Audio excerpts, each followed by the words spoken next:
Okay, folks, we spoke a little earlier about why all of the politicians in Washington, D.C. hated Donald Trump so viscerally. And I promised to talk a little bit later about how they would get the rest of us to hate him too, because this originally was just their hate for the man who was actually going to bring justice into the halls of Congress. They're not used to that. Justice doesn't belong in the halls of Congress. We're above that. That's their attitude, and you have to understand that. And you need to understand that during every primary from this point forward. I've told you many times the primary is where you get rid of the bad people within the Republican Party.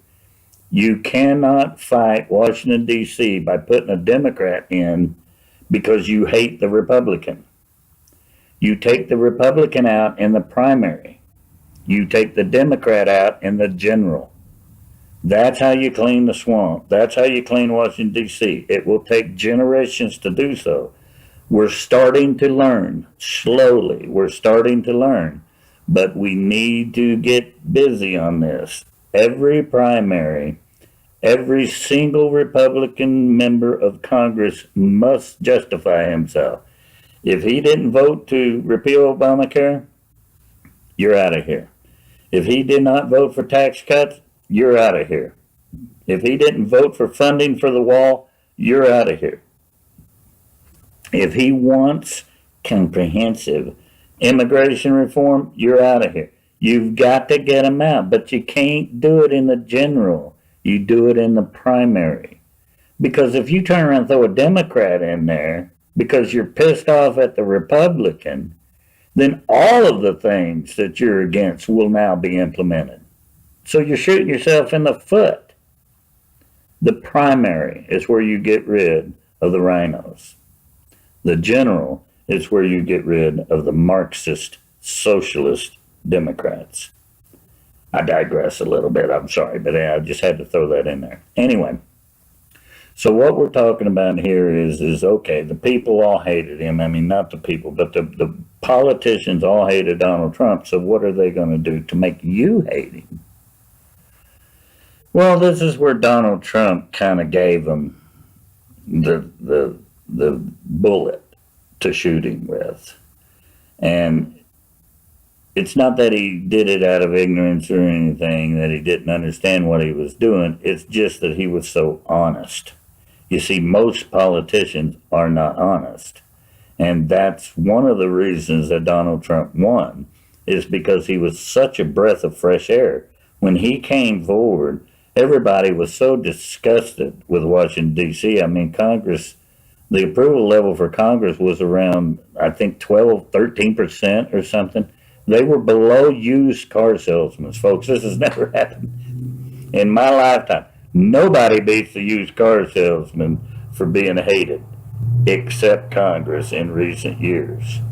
And so he came along at a time where the people really responded to somebody who was a breath of fresh air. He was not politically correct. He actually said things that we all felt. But by doing so, he gave them the ammo that they needed, and that was the entire immigration thing. And so that's where the narrative started. Racist, Nazi, fascist, tyrant, all of that stuff that they accused Donald Trump of. Never in his life had he been accused of it before. All through his life, he had awards. He had awards from black organizations. He had pictures taken with all of the black politicians, just smiling to the best. I mean, they loved Donald Trump. There are many stories out there of minority individuals that worked in his corporation who had personal problems. Little people, minimum wage kind of people had problems. And Donald Trump quietly stepped in and helped them out in the time of their greatest need. And these things they're out there, but they're hard to find because the mainstream media doesn't put them out anymore. They used to. They used to love Donald Trump. back when he was attending Hillary Clinton's, you know, rallies and Chelsea Clinton's wedding and all these kinds of things. They loved Donald Trump. But once he ran for president of the United States as a Republican, now he is a hated man. We need a narrative, and we're going to find one. And he gave it to him on a silver platter and said, here you go. And so that's what they did, and they ran with it. And so it's up to you to decide. Is Donald Trump a racist because he doesn't want millions of people coming into this country without being vetted? Is Donald Trump a racist because he understands that there is an Islamic bent to all of the terror that's going on in the world?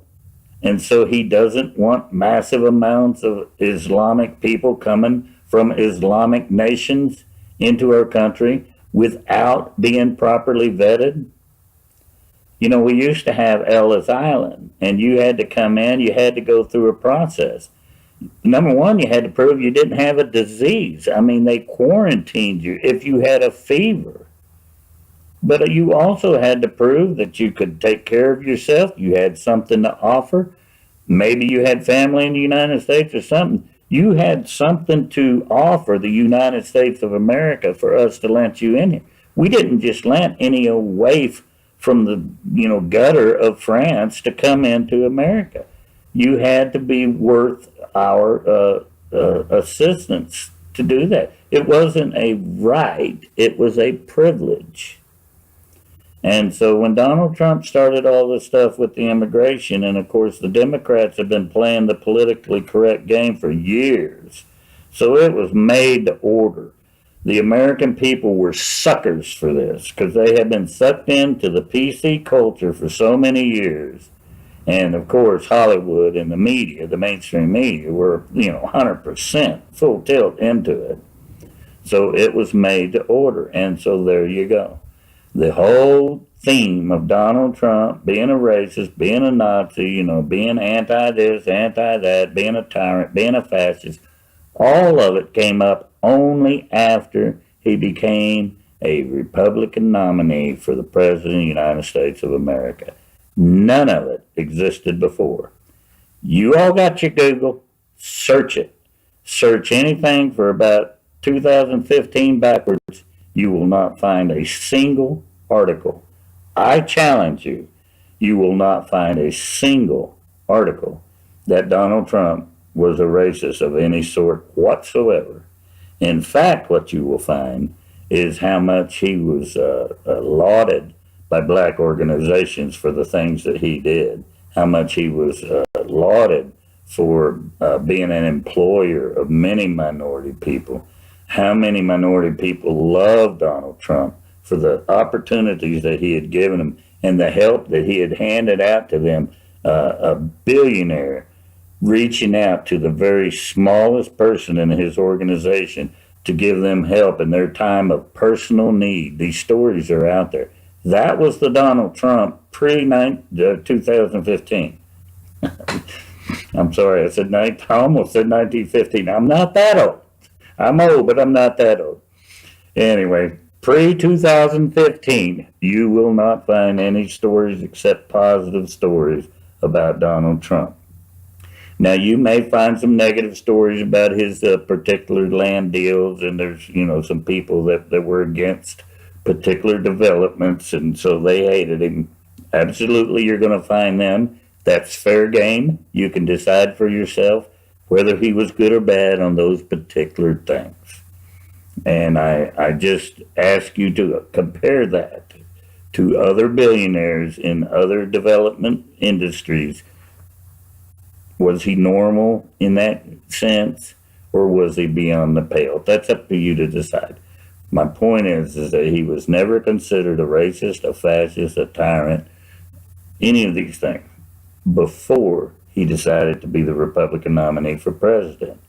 And so all of these people who were against him for an entirely different reason, lock her up. They found a reason to hate him and to get you to hate him. And how many of you fell for it? Hook, line, and sinker. How many of you fell for it? Interestingly,